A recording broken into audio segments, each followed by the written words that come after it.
अगर हम मार्केट की बात करें पाकिस्तान की तो वो बेइंतहा बड़ी मार्केट है जिनके डेली बेसिस पे 2-2 लाख 3-3 लाख ऑर्डर्स आ रहे हैं और उनकी चीज़ जो है वो 1 रुपए की यहाँ 10 रुपए की बिकती अच्छा, क्या नौजवानों को मैसेज देना चाहेंगे कि वो भी जब ई कॉमर्स स्टार्ट करें इसकी तरफ आना चाहें तो यूके यूएसए या दीगर जो बाहर के कंट्रीज हैं उनको वो टारगेट करें? है। अगर अभी 1x है तो इसको 10x होने में कोई देर नहीं लगेगी क्योंकि ठीक है। 2020 के अंदर ये बिल्कुल डेड थी कॉमर्स इंडस्ट्री और आज 2025 के अंदर इसकी एक बहुत ज़्यादा हाइप बन गई है। अच्छा, किस तरह नौजवान जो हैं वो ई कॉमर्स की तरफ आ सकते हैं, किस तरह आगाज कर सकते हैं, कौन कौन से स्टेप्स उन्हें चाहिए होंगे और कोई इन्वेस्टमेंट भी चाहिए होगी? अस्सलाम वालेकुम, मैं हूं आपका मेज़बान आफताब शहजाद। नाज़रीन, आज की इस वीडियो में हम ई कॉमर्स पर बात करेंगे कि पाकिस्तान की इतनी बड़ी मार्केट है, पाकिस्तान ई कॉमर्स में किस तरह एक्सेल कर सकता है, किस तरह तरक्की कर सकता है। इतनी बड़ी मार्केट होने के बावजूद पाकिस्तान जो है ई कॉमर्स के लिहाज से दुनिया में 46वें नंबर पर आता है और पाकिस्तान की जो इकोनॉमी में जो ई कॉमर्स का हिस्सा होना चाहिए था वो तकरीबन अरबों डॉलर में होना चाहिए था, लेकिन अनफॉर्चुनेटली वो नहीं है। क्या वजह है कि पाकिस्तान ई कॉमर्स में इतना पीछे रह गया और पाकिस्तान किस तरह जो है वो तरक्की कर सकता है ई कॉमर्स में, कौन कौन से स्टेप ले पाकिस्तान तो वो ई कॉमर्स में जो है वो तरक्की कर सकता है। तो मेरे साथ e commerce expert on Mohammad साहब मौजूद हैं, तो आइए इनसे बात करते हैं। अस्सलाम वालेकुम मोहन साहब, कैसे हैं? वालेकुम सलाम, अल्लाह का शुक्र, आप बताएं ठीक है। अल्हम्दुलिल्लाह ठीक ठाक। उन सब ये बताइएगा कि पाकिस्तान जो है ई कॉमर्स में किस तरह तरक्की कर सकता है और कौन कौन सी चीज़ें हैं जहाँ पे पाकिस्तान लैग कर रहा है? बेसिकली तो अगर हम मार्केट की बात करें पाकिस्तान की तो वो बेइंतहा बड़ी मार्केट है क्योंकि ई कॉमर्स डिपेंड कर रही थी पॉपुलेशन के ऊपर। अगर हम चीज़ों को ऑर्गेनाइज करें जिस तरह से अभी पाकिस्तानी जो है वो डिपेंड कर रहे होते हैं बहुत ज़्यादा कि फिजिकल हम जाके शॉपिंग करें। लेकिन दुनिया के अंदर जिस तरह से होता है कि वो इस चीज़ को प्रेफराइज नहीं करते क्योंकि नफ्सा नफसी बहुत ज़्यादा बढ़ती जा रही है, लोगों के पास टाइम बहुत कम है पड़ा। जिस तरह आज से 10-15 साल पहले देखें तो अगर एक बाप कमाता था तो 5-6 बच्चे भी अगर होते थे तो वो गुजारा उनका हो जाता था, लेकिन अब जो है वो हर बंदे को घर में कमाना पड़ता है। तो डेफिनेटली बात है, इस चीज़ को देखते हुए लोगों के पास टाइम कम है, हर बंदे ने अपनी जॉब पे जाना है, अपनी चीज़ों पे जाना है, तो एक स्मार्टफोन है उसके थ्रू डेफिनेटली बात है हर बंदा अपनी भी कोई भी चीज़ जो चाहता है वो ऑर्डर कर सकता है। पहले तो डिलीवरीज का मसला होता था, एड्रेसेस का मसला था, लेकिन अब ये सब चीज़ें गूगल मैप्स की वजह से और टेक्नोलॉजी की वजह से सब चीज़ें खत्म होती जा रही हैं। तो मतलब प्रॉब्लम्स रिजॉल्व होती जा रही है। अंडर डेवलपिंग कंट्री है पाकिस्तान और पाकिस्तान की मार्केट भी जो है वो बहुत बड़ी मार्केट है। मतलब अगर हम आबादी के हिसाब से देखें तो पाकिस्तान की दुनिया की टॉप 10 पॉपुलेशन में से पाकिस्तान का नाम है। बिल्कुल। अच्छा, तो ये बताइएगा, लोग जो हैं वो भी ई कॉमर्स की तरफ शिफ्ट नहीं हो रहे और दूसरी तरह अब लोग जो हैं वो इसकी तरफ आ भी नहीं रहे, ना इसको ई कॉमर्स से कुछ खरीद रहे हैं ऑनलाइन और ना ही जो उनकी दुकान है उसको शिफ्ट कर रहे हैं ऑनलाइन। नहीं, तो क्या अगर हम देखें तो अब तकरीबन 90% ब्रांड्स भी शिफ्ट हो गए और हर बंदा अब इस चीज़ को एग्री कर रहा है कि ई कॉमर्स एक बहुत बड़ी मार्केट है और ई कॉमर्स के अंदर बेइंतहा पोटेंशियल है और लोग भी अब डाइवर्ट होना स्टार्ट हो गए। आफ्टर कोविड अगर हम देखें तो सेल्स के अंदर बहुत ज़्यादा बूस्ट आया है। बहुत लोगों ने इस चीज़ को प्रेफर किया कि हम ऑनलाइन जाएं और डेफिनेटली मतलब ब्रांड्स की अगर मैं बात करूँ तो पाकिस्तान के अंदर पाकिस्तान के ऐसे ही ब्रांड है, अगर मैं नाम ना भी लूँ तो जिनके डेली बेसिस पे 2-2 लाख 3-3 लाख ऑर्डर्स आ रहे हैं on daily basis e commerce के थ्रू। फिजिकल स्टोर्स एक साइड पे हैं उनके, इवन दो कि अरबों के अंदर वो एडवर्टीजमेंट चला रहे हैं, अरबों रुपए लगा के वो एडवर्टीजमेंट चला रहे हैं और उसके थ्रू वो लाखों ऑर्डर्स डेली बेसिस पे जनरेट कर रहे हैं। तो बहुत बड़ी इंडस्ट्री अभी भी लैग कर रही है, अभी भी बहुत ज़्यादा पोटेंशियल है पड़ा। जिस तरह से अगर हम बाहर की बात करें फॉरेन के अंदर तो डेफिनेटली बात है बहुत बड़ी बड़ी मार्केट प्लेसेज है, अमेजोन है, ईबे है, इससे है, बहुत सारी मार्केट प्लेसेज हैं, लेकिन पाकिस्तान के अंदर दराज है या फिर टीमू है, वो दोनों जो है उसको चाइना ने एक्वायर कर लिया। तो ये एक बहुत बड़ा एक्स फैक्टर है हमारे लिए कि हमारे पास कोई भी अपना ऐसा प्लेटफॉर्म नहीं है जो हम कह सके कि ये पाकिस्तानी प्लेटफॉर्म है और पाकिस्तान के अंदर ही पैसा रहेगा, क्योंकि टीमू है वो आपका पैसा राइट अवे जो है वो पाकिस्तान से बाहर चला जाता है। दराज है, दराज की ओनरशिप भी जो है वो पाकिस्तान से बाहर चाइना के पास है, तो डेफिनेटली बात है वहाँ का पैसा भी चाइना के पास चला जाता है और सेलर्स जो है ना वो प्रायोरिटाइज कर रहे हैं, दराज हो गया, टीमू हो गया, एक्सप्रेस हो गया, कि चाइनीज सेलर ही पाकिस्तान के अंदर सेल करें। तो डेफिनेटली बात है वहाँ से प्रोडक्ट आएगा तो यहाँ का पैसा वहाँ पे जाएगा। तो अगर इस तरह से कोई प्लेटफॉर्म्स अगर पाकिस्तानी खुद बनाए और पाकिस्तानी अगर अपने लोकल ब्रांड्स को प्रायोरिटाइज करें तो डेफिनेटली बात है टीमू, अली एक्सप्रेस की बजाय लोकल ब्रांड्स के अगर हम उनके ऊपर जाएं तो उसके ऊपर बहुत ज़्यादा पोटेंशियल है पड़ा। अच्छा, पाकिस्तान जो है वो दुनिया का 5वां बड़ा मुल्क है आबादी के लिहाज से, लेकिन अगर ई कॉमर्स के लिहाज से बात करें तो दुनिया में 46वें नंबर पर आता है। तो इतना ज़्यादा पाकिस्तान पीछे क्यों है ई कॉमर्स? इसकी मेजर वजह अगर हम देखें तो लोगों की एक्सेप्टेंस है पड़ी नंबर 1 पे, और उसके बाद गवर्नमेंट के जो रूल्स एंड रेगुलेशंस है वो भी बहुत स्ट्रिक्ट है पड़ी ई कॉमर्स के हवाले से। कि आप देखें कि अगर पाकिस्तान के अंदर कोई कंपनी बनाता है तो पहले ही बेइंतहा कम मार्जिन है, मसाइल्स बहुत ज़्यादा है पड़े। अगर हम देखें कि रिटर्न्स का मसला है पड़ा, कोरियर कंपनीज का मसला है, एड्रेसेस नहीं मिलते, कांटेक्ट नहीं हो पाता, कुछ लोग फेक ऑर्डर्स कर लेते हैं। तो इन सब को मद्देनजर रखते हुए गवर्नमेंट को भी 16% राइट अवे टैक्स देने हैं आपको, कि अगर मैंने एक 100 रुपए की चीज़ अगर मैंने सेल की है तो मुझे 16 रुपए डायरेक्ट राइट अवे गवर्नमेंट को देना पड़ेगा, जो कि एक बहुत बड़ी ह्यूज अमाउंट है। तो इसी वजह से जो है वो फिजिकल बिजनेसेस फ्लरिश करते हैं, क्योंकि उनके पास जो होता है वो इस तरह के कोई भी इश्यूज नहीं आते। हर बंदे ने फिजिकली जाके शॉप करना है, उसके ऊपर ना कोरियर का मसला आएगा, ना कोई रिटर्न का मसला आएगा, ना कोई इस तरह का और मसला आएगा। तो इस वजह से जो है वो फिजिकल बिजनेसेस अभी भी पाकिस्तान के अंदर चल रहे हैं। तो अगर इसके ऊपर इसको ऑर्गेनाइज किया जाए और इसके ऊपर प्रॉपर काम करे तो डेफिनेटली बात है ये it's a billion dollar company. Pakistan में जो है वो नए स्टार्टअप शुरू होते हैं लेकिन वो चल नहीं पाते।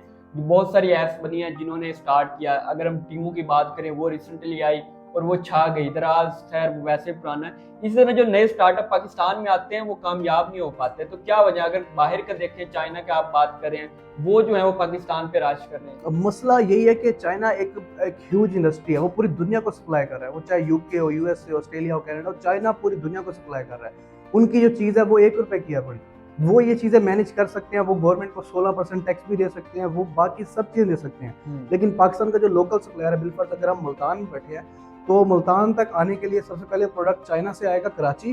कराची से वो बिग सिटी पंजाब के आएगा, लाहौर कह लें या फिर कोई भी बिग सिटी, उसके बाद वो मुल्तान में आएगा।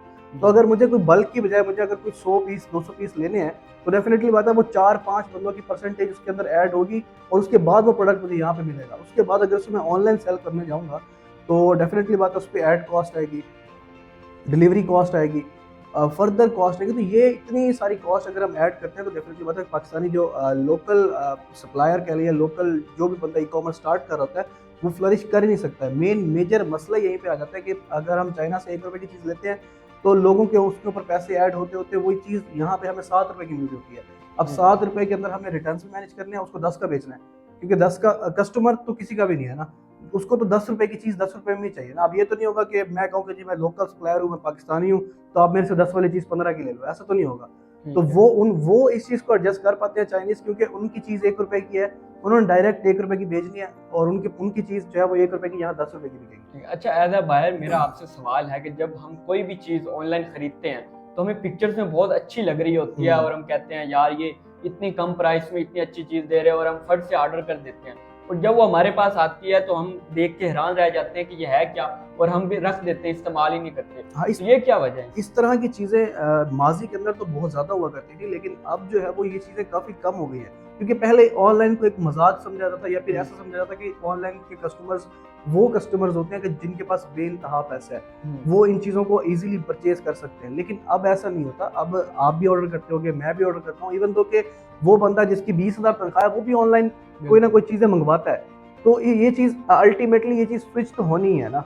लेकिन इसके ऊपर अगर गवर्नमेंट कोई एक्शन ले या गवर्नमेंट को इस तरह का प्लान बनाए या कोई प्लेटफॉर्म बनाए जिसके थ्रू जो लोकल बिजनेसेस हैं, बजाय इसके कि टीमू हमारी मार्केट के ऊपर राज करे, बजाय इसके कि दराज इसके ऊपर राज करे या इस तरह की इंटरनेशनल वेबसाइट्स जो हैं वो इस मार्केट के ऊपर राज करें, अगर हम लोकल बिजनेसेस को प्रमोट करेंगे, हर बंदा $1 देकर शॉपिफाई स्टोर बना सकता है, उसके ऊपर एड्स रन करके अपनी प्रोडक्ट सेल कर सकता है। लेकिन मसला यहीं पे आ रहा था कि चाइना से वो प्रोडक्ट अगर 1 रुपए की आ रही है तो यहाँ पर वो प्रोडक्ट हमें मिलती है 7 रुपए की है। तो मार्जिन, एड कॉस्ट, ये सारी चीज़ें उसको मैनेज करना बेइंतहा मुश्किल हो जाता है।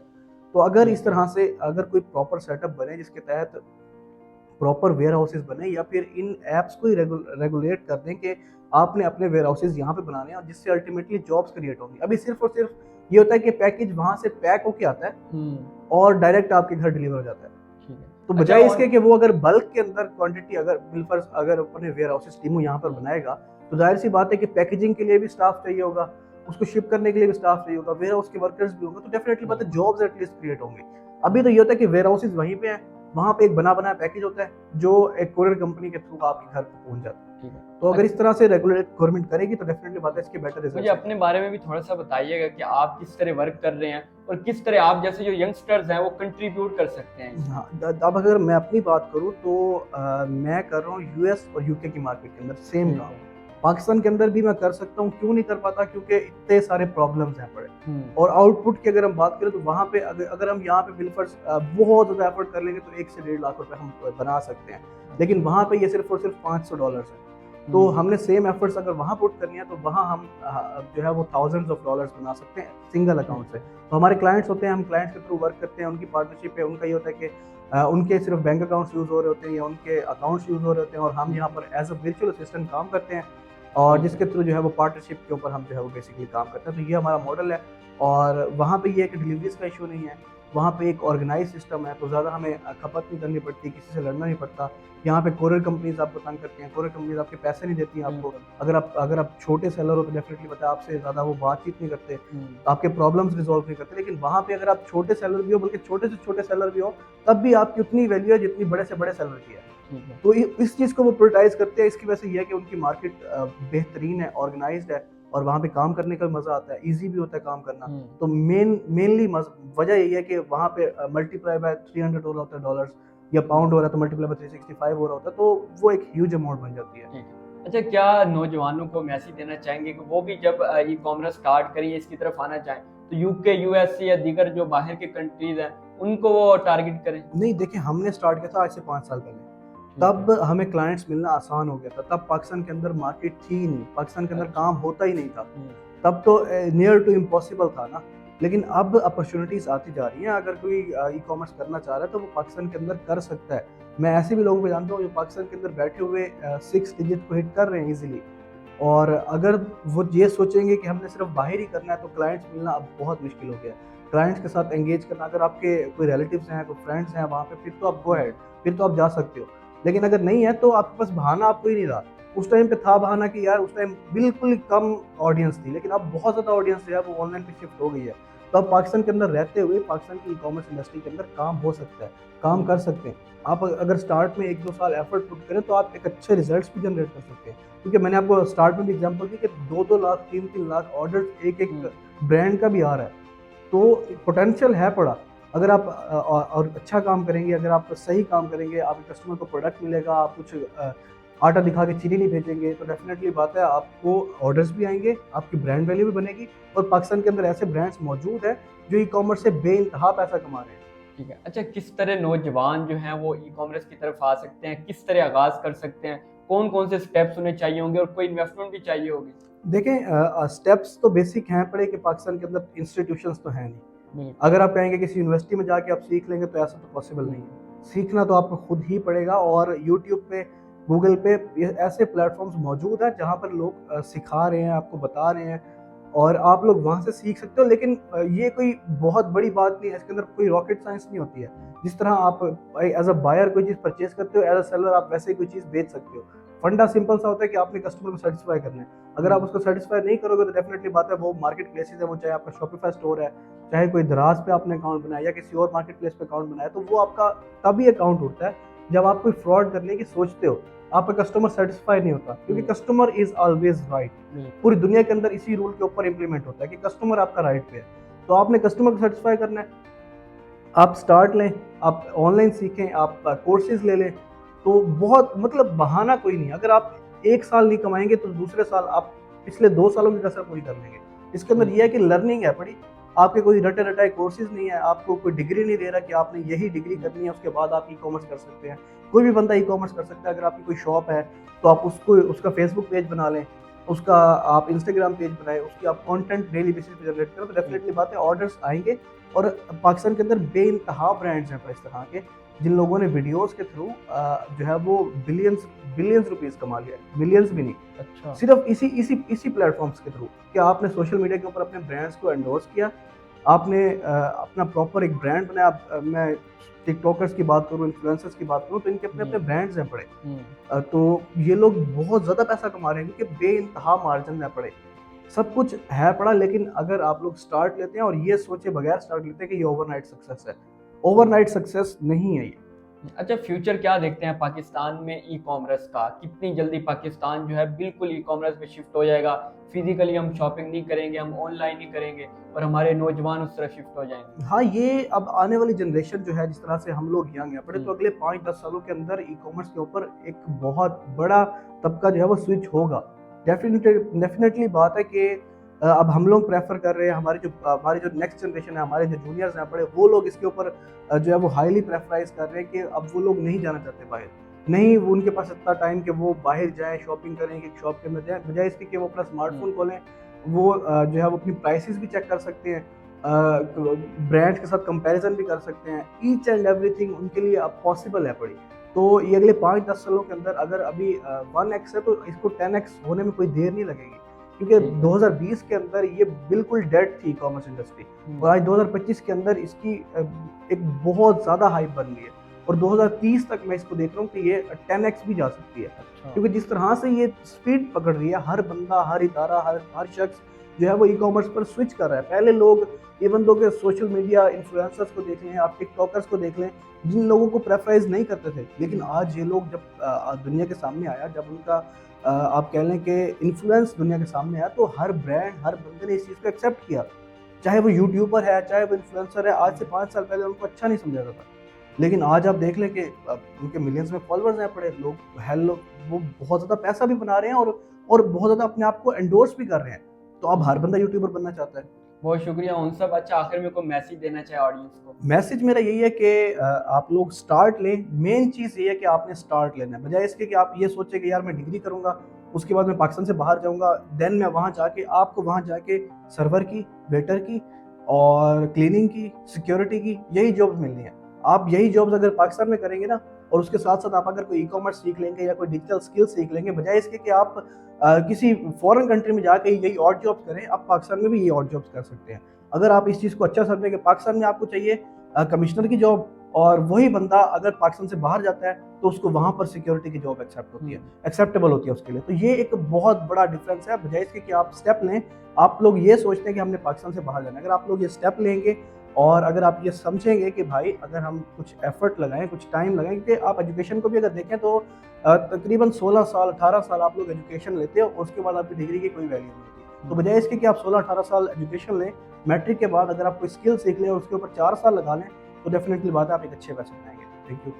बिल्कुल नाज़रीन, मेरे साथ ओन मोहम्मद साहब मौजूद थे, जो न सिर्फ खुद ई कॉमर्स से एक अच्छी और खासी अमाउंट जो है वो अर्न कर रहे हैं, बल्कि वो दूसरे जो आने वाले नौजवान हैं उनको भी ये तरीका सिखा रहे थे कि किस तरह वो ऑनलाइन अर्न कर सकते हैं, ई कॉमर्स से अर्न कर सकते हैं। पाकिस्तान की मार्केट जो है वो अभी डेवलप हो रही है, इसलिए यहाँ पे बहुत ज़्यादा अपॉर्चुनिटीज़ हैं। बजाय ये कि हम बाहर जाएँ और वहाँ पे कोई भी काम करें, पाकिस्तान में ई कॉमर्स का बहुत ही ज़्यादा स्कोप है।